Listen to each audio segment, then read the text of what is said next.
Am I tripping, or is this more of something that is by design? Gender wars, men hating women, women hating men, not coming together equally in union. Only 2% of guys getting all the girls. Then pumping and dumping like a crypto coin. Just pumping and dumping, baby. We pumping and dumping. And if you get a chick, I'm gonna be the person who poisons the dating pool even more. You get a chick, she's feeling you, just pump, dump, and break her heart. Yeah. I'm adding to the problem. Yeah, let's get it. Man, it's your boy Didi. Population collapse. Why no one wants kids anymore. Let's just hop right into it, shall we? From 1700 to 1800, the world's population grew from 600 million to 1 billion. But in just 200 years after that, that number shot up to over 5 billion people. In 1961, Mariner Eccles, former board of the Federal Reserve System, described the exponential rate of growth of the world's population as the most vitally important problem facing the world today, which may very well prove to be more explosive than the atomic or hydrogen bomb. Today, many of us are starting to wake up to the truth. One of the biggest problems facing our world is not overpopulation, it's underpopulation. Last year, there were only 700,000 babies being born. There will be more retirees than workers. And by 2050, the entire population of China will have dropped below 650 million. I think that the biggest problem the world will face in 20 years is population collapse. We are at the beginning of a fundamental shift in modern human history. How did this happen? Is this really as big of a problem as people are saying? Isn't less people on the Earth good for the Earth? And what does this mean for the future of the human species? I'm going to be trying to answer those questions to the best of my ability in this video. Let's start off with how we got here. The exponential growth of the world's population, starting around the 1950s, caused economists and sociologists to panic, spawning books like The Population Bomb, written by Stanford professor Paul Ehrlich. The very first sentences in the prologue of that book give you a good idea of the general attitude of our growing population during that time. The battle to feed all of humanity is over.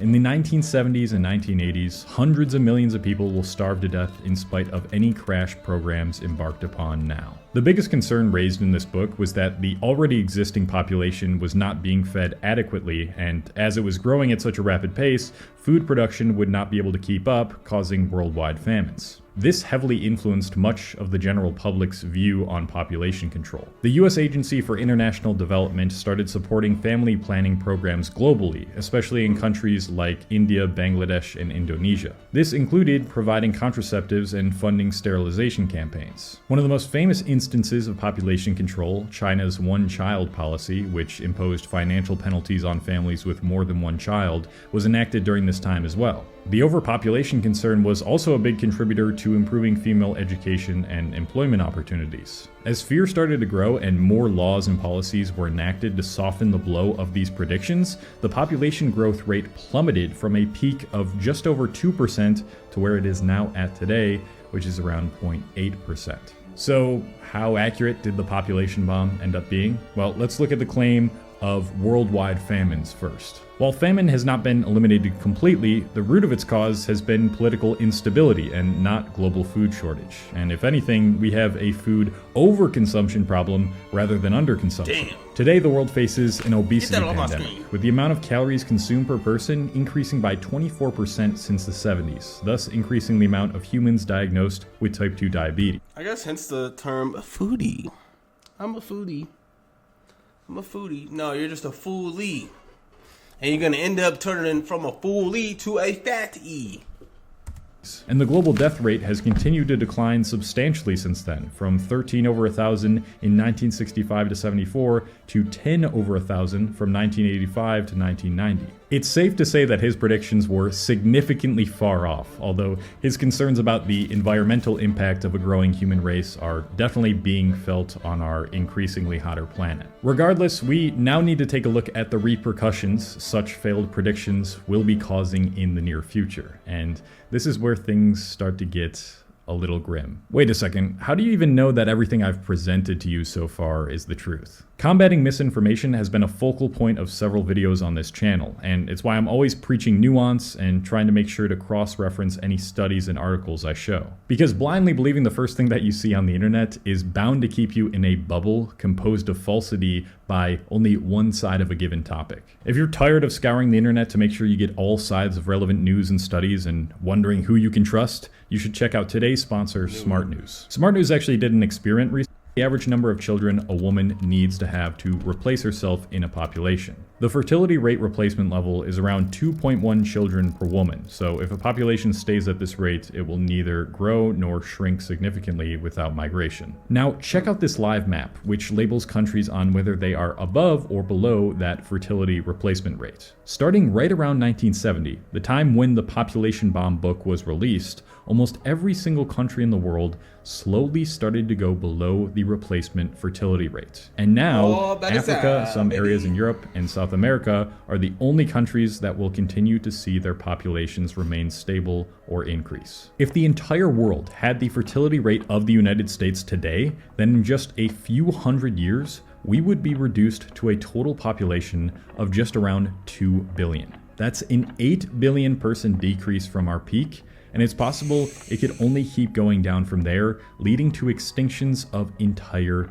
nations. How did we get to such a low replacement rate? The influence of one book could not have caused a population collapse of this magnitude, right? Yep. Well, yeah, it's not just the book. I think there's so many more unforeseen developments that have happened in modern society that we need to talk about if we want to fully understand the coming population collapse. And without fully understanding this, things aren't likely to change. What this really started with, like almost all modern issues, was the heavy shift away from rural areas to urban areas. You see, when looking throughout history, rural areas almost always tend to have stable populations, whereas the areas that become urbanized see their birth rates decrease, and this is due to a few reasons. The first reason is the cultural values and traditions in rural societies. In agricultural settings, there's often a greater emphasis placed on having large families, partly due to the fact that families needed to have a lot of children to help contribute to the farm or other family labor. Tight-knit communities are integral to these societies as well, and it was common for everybody to know everybody, meaning your reputation could be ruined forever if you acted out of order. Rural areas may not also provide the same sort of education and employment opportunities for women, causing them to get married and have children earlier. And of course, these areas are usually more religious and conservative, which promotes the importance of having a large family. A good example of a rural society in the present day which fits this criteria is the Amish communities in the United States. They follow a strict Christian doctrine that emphasizes community and family values and have an average of 6 to 7 children per family. And it's very rare that they even have the opportunity to question their Amish values, meaning the agreeability and willingness to work together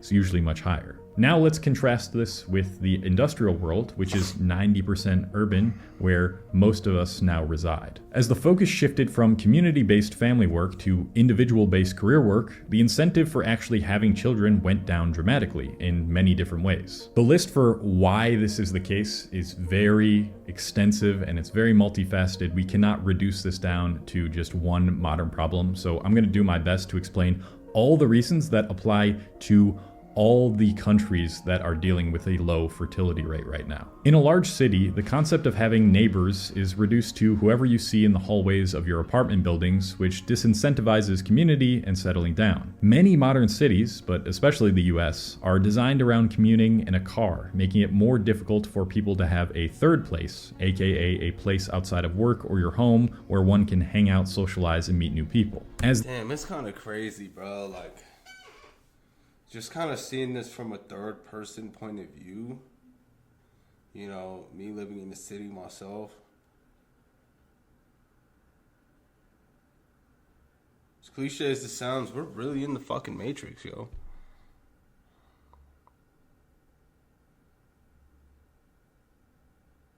Wow.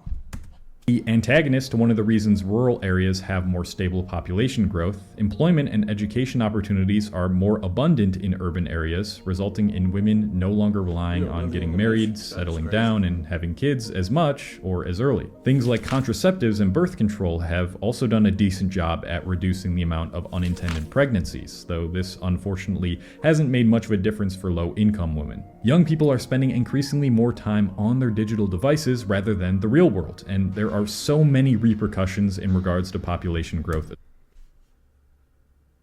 We are truly in the Matrix.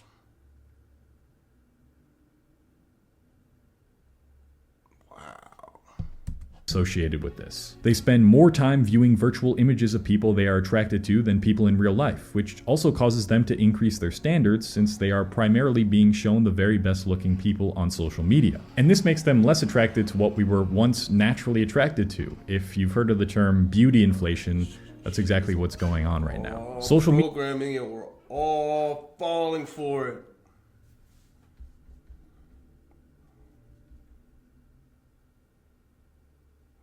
Am I tripping right now, or am I sensing? I'm pretty sure I'm sensing. Media and dating apps have also fueled the commodification of human beings, as more people treat their dates like dispensable objects, leading to a stronger division between male and female values. This is reflected in how many more young men are identifying as conservative, while young women are increasingly more liberal. It's the reason why the men going their own way movement is increasing, and the 4B movement among South Korean women started. The hodgepodge of cultural and moral values within urban areas also makes it difficult for two people of the same country to get to the point of agreements in their values where they consider having children and building a life together. And to be honest, as young people become increasingly more aware of these huge issues that are constantly being fed to them through the media, that are making it seem like catastrophe is just moments away, kind of like this video unfortunately, but I will be getting more positive soon, they see much less of a point to actually progress and have a purpose in life, leading to a delay in maturity and a greater amount of young people living at home. I've heard a lot of comments from both people in real life and on the internet that go something along the lines of, why would I ever bring a child into a world with more and more instability, chaos, loneliness, hopelessness, and purposelessness? Hey, is it a bad question to ask? I'll wait. Because I really don't think it is. Why would you? Just for your kid to ultimately see you maybe once a week. Because we all know if you're married and you get the kid, how that rodeo goes. But yet, I am convinced it's all by design because I'm sure the people up top, the elites, they know what's going on. They know the consequences. They know. But they're doing nothing about it. They're just looking at all of us pawns and just moving us like pieces so their agenda can ultimately be fulfilled.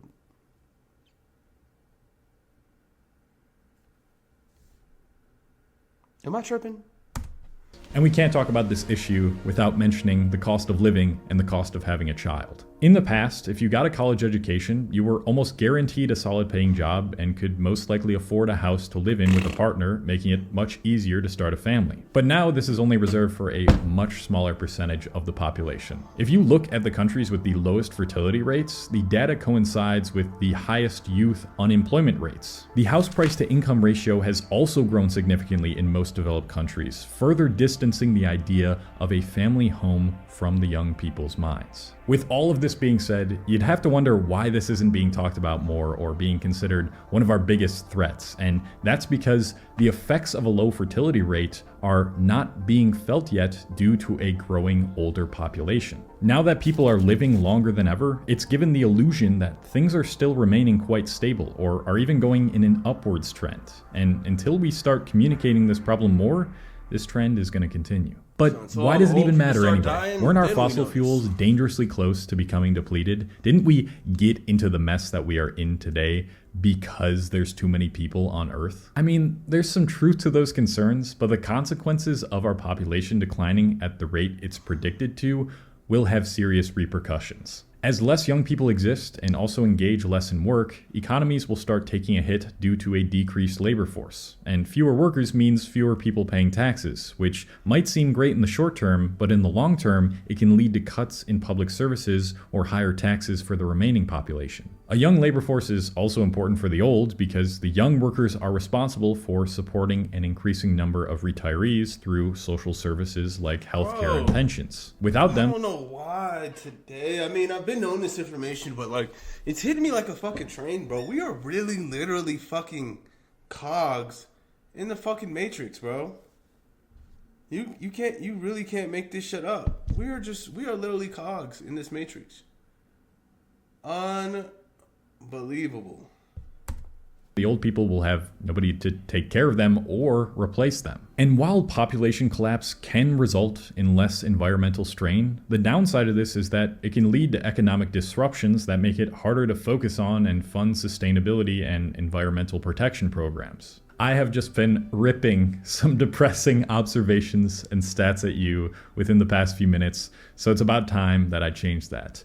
With all this being said, the question remains, what can we do and what does our future look like? Well, firstly, I don't think things are going to be fixed solely from focusing on financial incentives. Countries such as South Korea and Japan, who have some of the lowest fertility rates, have already tried throwing money at their citizens who have kids and giving them more childcare benefits, but that hasn't done much of anything to change the fertility rate. Since the problem comes from a combination of many things, the solution is going to come from a combination of many things. The thing is, I really like the type of progress we've made in some areas of modern society. I would say I'm pretty pro-individualist, and I like the fact that globalization has given young people the opportunity to not be immediately indoctrinated into whatever ideology the people most closest to them have, and can question how the world works and share different beliefs with different countries and get a better, more overall view of the world without as severe of consequences. And I like that young people have less pressure to figure things out or settle down at a young age or force themselves into a relationship that they pursued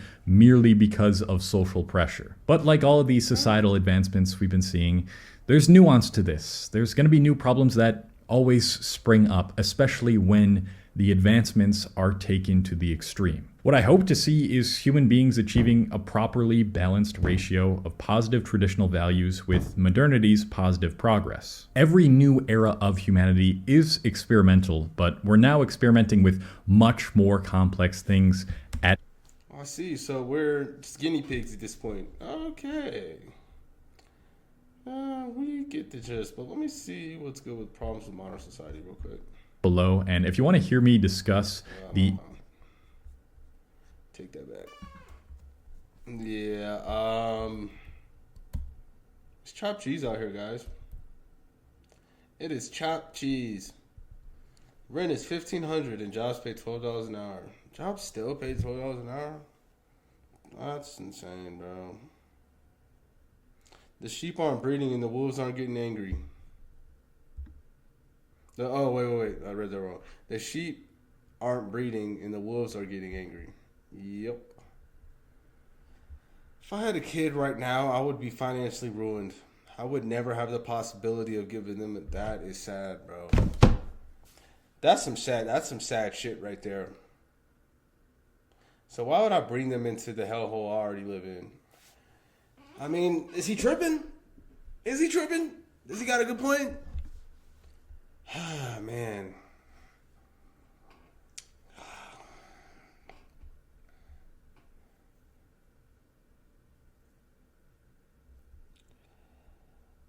I'm an Ivy League grad who hasn't had a stable job 5 years into the job market. This trend does not surprise me.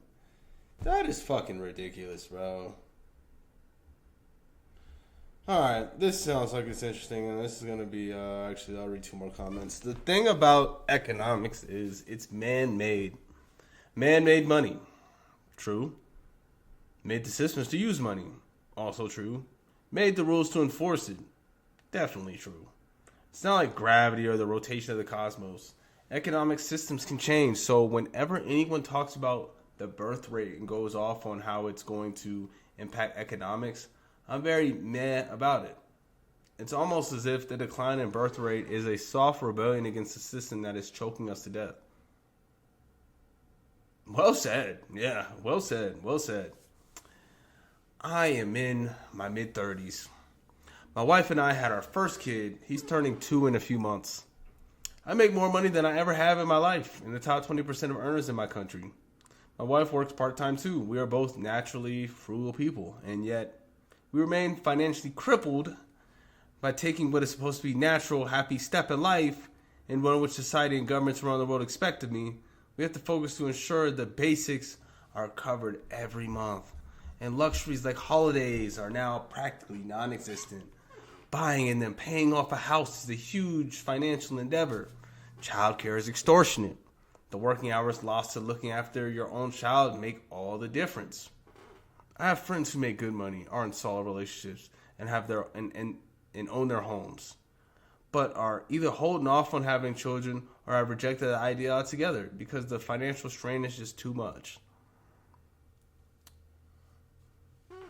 You let me drive. I can't believe you. All you ever told was lies.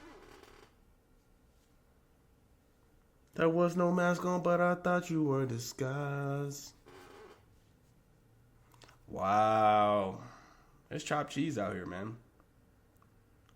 And the thing that we can get all from this video is it seems like it's all by design. And this if this is your first time here at the channel, so you enjoy my commentary, please subscribe. Please like the video. Leave a comment of another video I should react to and your thoughts on the video. It really does help the algorithm. It is your boy DD signing off. It was good to see you guys again on another one. Later.